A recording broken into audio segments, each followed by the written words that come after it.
Welcome to School of Physics Kolkata. Today we start with 5 numericals a day. Today is the day 1.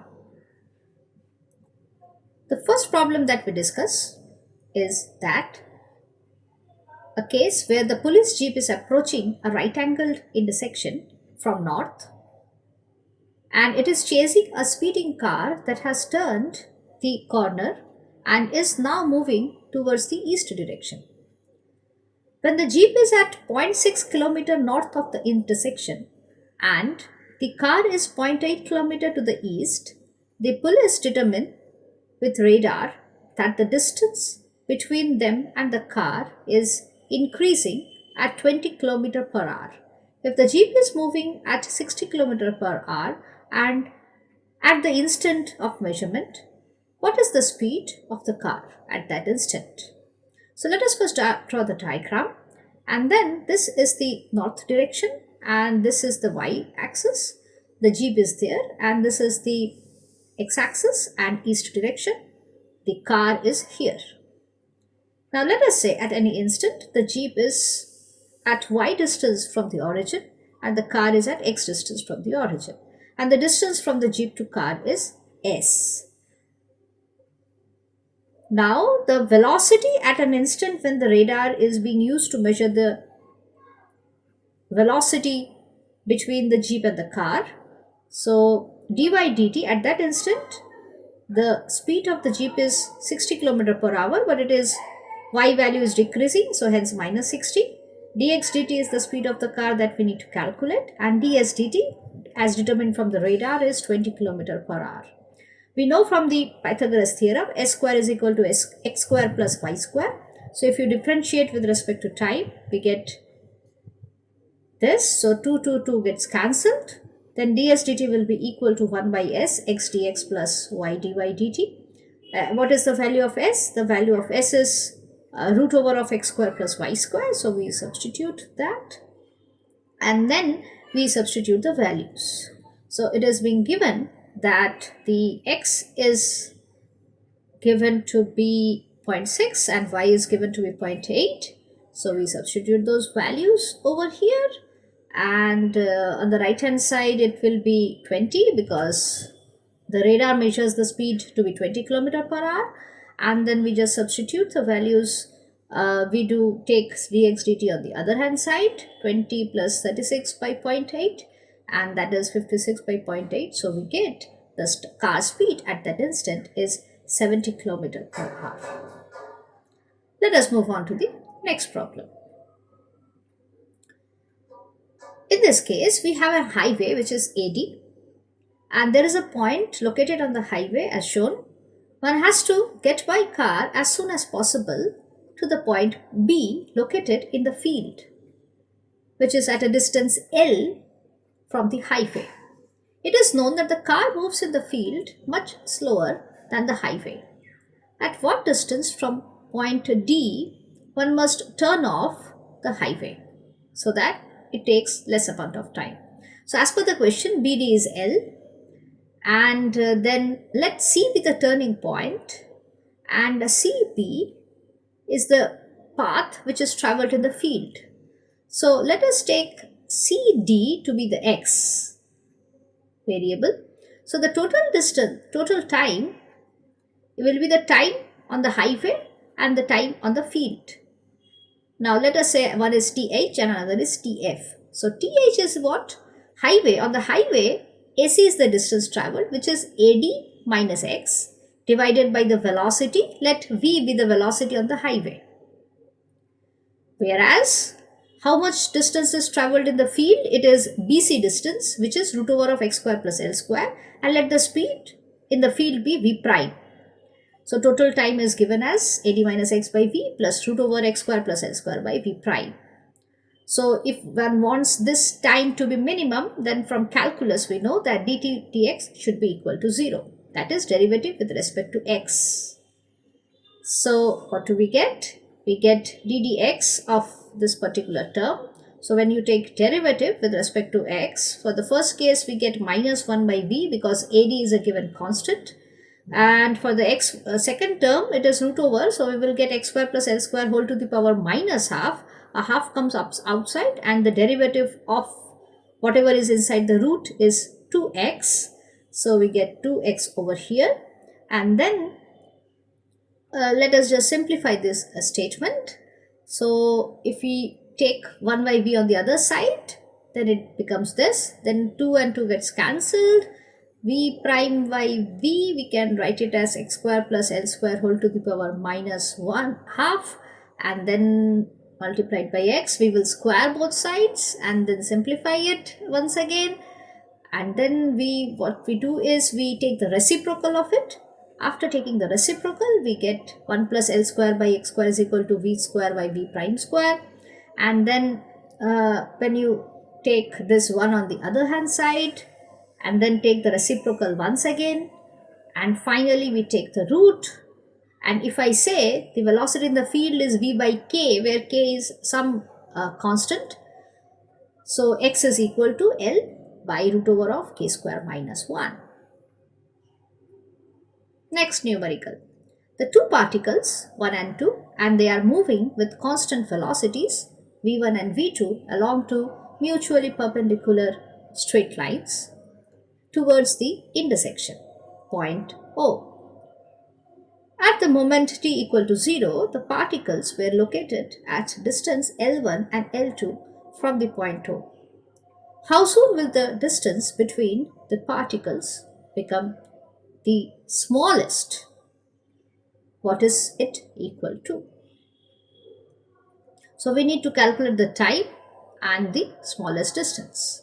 So again, let us make the diagram. So this is x direction, y direction. Particle 1 is, let us say, on the x-axis somewhere, and particle 2 at distance L2 on the y-axis. And let us say in certain interval of time, it has moved the distance v2t in x and v1t in the x. So both of them are moving towards the origin. So the distance between them at any instant, let it be equal to x. So from again Pythagoras theorem, we can write x square is equal to L1 minus v1t whole square plus L2 minus v2t whole square. Now x to be minimum, we all know from calculus, it should be dx dt equal to 0. So we take the derivatives. Once we take the derivatives, we get x dx dt, 2 gets cancelled everywhere, and then we take minus common and cancel it out, and hence we get L1 minus v1t v1 plus L2 minus v2t v2 equal to 0. Let us take t terms separate. So L1 v1 plus L2 v2 minus t multiplied by v1 square plus v2 square. So t, that is the time taken to reach the minimum distance, comes out to be L1 v1 plus L2 v2 divided by v1 square plus v2 square. Now what about x minimum? X minimum, if we substitute the value of time that we obtained over here, then we will be getting the x minimum. So let us just substitute. We will just rearrange this one little bit. So square on both sides. Then we will substitute the value of t over here.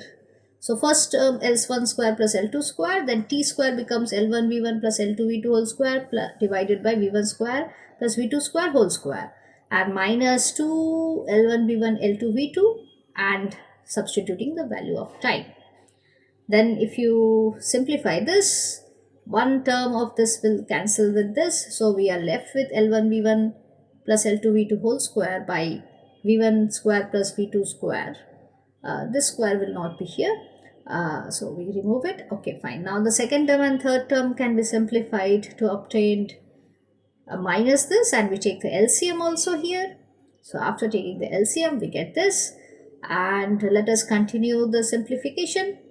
So it is a bit long simplification, but just open all the terms, and then we will be able to cancel out these four terms with each other, and we get L1 v1 v2 L1 v2 minus L2 v1 whole square by v1 square plus v2 square. So x minimum will be root over of that. So here is our final answer.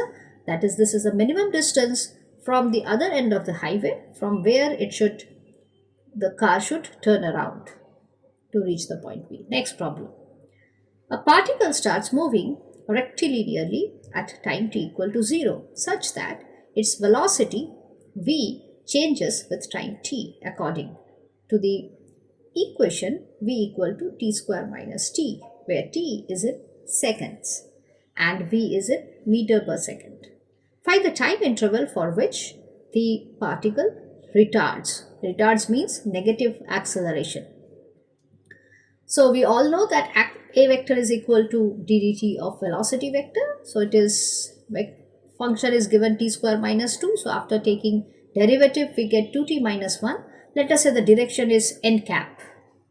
So if a is opposite to the velocity, that means acceleration is a is positive and velocity is negative, and velocity is negative and acceleration is positive, then we will say that it is retardation.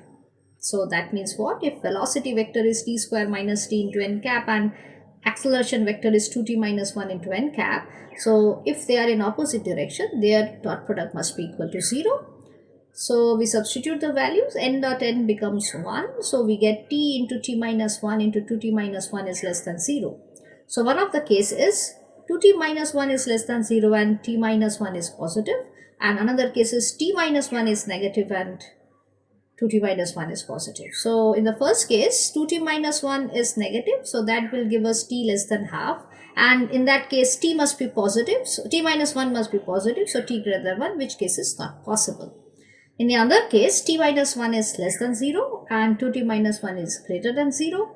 So t is less than 1. So we get around half into t into less than t. So this is the time interval for which the acceleration is negative. Now the final problem of the day, the position of a particle moving along x-axis is retarded to time t as follows. Is related to the time t as x equal to 2t square minus t cube. So first problem that we need to do is, what is the maximum positive displacement of the particle along x-axis and what instant?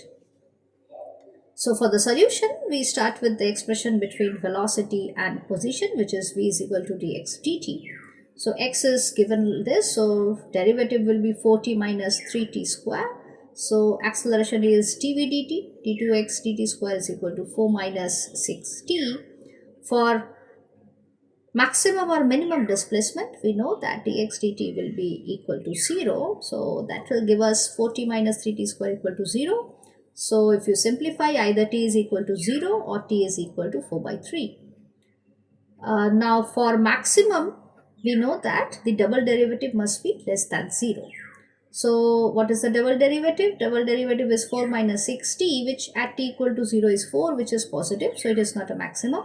Whereas at t equal to 4 by 3, it is minus 4, so which is negative. Thus t equal to 4 by 3 second, x is maximum. And what is this value of x maximum? We will substitute in the expression for x. So if we do the substitution, that is this, so we will get do the simplification, we get 32 by 27 meter is the maximum distance or rather displacement. The second part of the problem is describe the motion of the particle. That is, whether it is moving in the same direction, in the opposite direction, acceleration is positive, negative, etc. So for doing that, let us start with velocity. So when velocity is greater than 0, velocity will be greater than 0 if 4t minus 3t square is greater than 0. So that gives us either t must be greater than 0 or t is less than 4 by 3. So within this time interval, we say velocity is 0. But what about acceleration? We get acceleration is positive only t less than 2 by 3. So we divided it into two regions. From time t equal to 0 to 2 by 3 seconds, velocity is positive, acceleration is positive. So that means the speed is increasing in this particular time region. Now what about 2 by 3 to 4 by 3 second? Velocity is still positive, but acceleration is now negative. So they are in opposite direction. So we can say that the velocity decreases as one is positive and another is negative. So, and at t equal to 4 by 3, the velocity will become exactly 0. And as till after that also acceleration is negative, therefore the velocity after it becomes 0, it will now be in the opposite direction. That is, it will be in the negative. Velocity will become negative. That means the particle will now start moving in the minus x direction. So to summarize the cases, at t equal to 0, particle is at x equal to 0. From 0 to t equal to 2 by 3, both velocity and acceleration positive. Particle moves in positive direction. From t equal to 2 by 3 to t equal to 4 by 3, as velocity is still in the positive direction, acceleration is negative. So that means velocity will decrease. And after 4 by 3, it will reverse its direction and it will move towards the minus x direction. The next part of the problem asks us to calculate what is the distance covered in the first 3 seconds. So to know that distance covered, it is not the displacement. Please be very careful. It is distance. So even if it is going in positive negative direction, we will have to add them all, taking the magnitudes. So for t equal to 0 to t equal to 4 by 3, velocity is positive. From 4 by 3 to 3, it is negative. So we calculate the distances separately and then add those distances by taking up the magnitudes. So let us do that. So displacement from 0 to 4 by 3 seconds will be, we will substitute the value of t in x. So for the first case, we will get 2 into 4 by 3 whole square minus 4 by 3 whole cube minus 0 because time is 0. And from 4 by 3 to 3 seconds, we will substitute first the final t, which is 3, and then we will substitute the initial time, which is 4 by 3. Now rest of the thing is just the calculation part. So we take the things common outside little bit, and then if you simplify, so here it is minus 9 minus 16 by 9 into 2 by 3. We are taking 4 by 3 square, 4 by 3 cube, two terms are there, so we take actually 4 by 3 square common outside. So rest of the part is just simply application. So if we just simplify, just be careful, the second term will be negative, but we will have to take the magnitude of it because we are calculating the distance covered in this particular case. So far our answer is 307 by 27 meter. Now we calculate the displacement in the first 4 seconds. So for the case of displacements, it is much easier because x gives us the displacement at any time at instantaneous. So for displacement, it is just the final position minus the initial position. So final position is 2 into 4 square minus 4 cube and minus x at t equal to 0 is 0. So we get here around, we just substituted 2 multiplied by 16 minus 64. It is not 216. So minus 64. So we will get minus 32 meter. The next part of the question is, what is the particle's average speed and average velocity in the first 3 seconds? So we touch upon average speed. For speed, we know the formula tells us that for speed, we will be taking the total distance divided by total time. So what was the total distance? If you remember, it was 307 by 27 and total time here is first 3 seconds to 3. So it is 307 by 81 meter per second. For average velocity, we will be taking total displacement divided by total time, and that will be equal to, displacement was x at t equal to 3 minus x at t equal to 0. So it will be 2 3 square minus 3 cube minus 0 divided by 3. So we get 9 into 2 minus 3 by 3 equal to minus 9 by 3, which is minus 3 meter per second. Next part of this particular problem is, what is the particle's instantaneous acceleration at the instant of its maximum positive x displacement? So we have earlier calculated, the maximum positive x displacement was x equal to 32 by 27, if I remember correctly, and it was at t equal to 4 by 3. So we have to calculate the acceleration at this particular time, because at this time the x max was positive maximum. So we substitute t equal to 4 by 3, so we get 4 minus 60, so our answer is minus 4 meter per second square. Finally, we will calculate what is the average acceleration between t equal to say 2 seconds and t equal to 4 seconds. So average acceleration means change in velocity divided by the time interval, correct? So average acceleration will be equal to change in velocity means velocity at final time by velocity at initial time. So final time here is 4 seconds. So we will have v velocity at 4 minus velocity at 2 divided by 4 minus 2.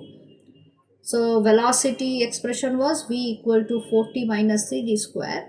So 4 multiplied by 4 minus 3 4 square minus 4 multiplied by 2 plus 3 into 2 square.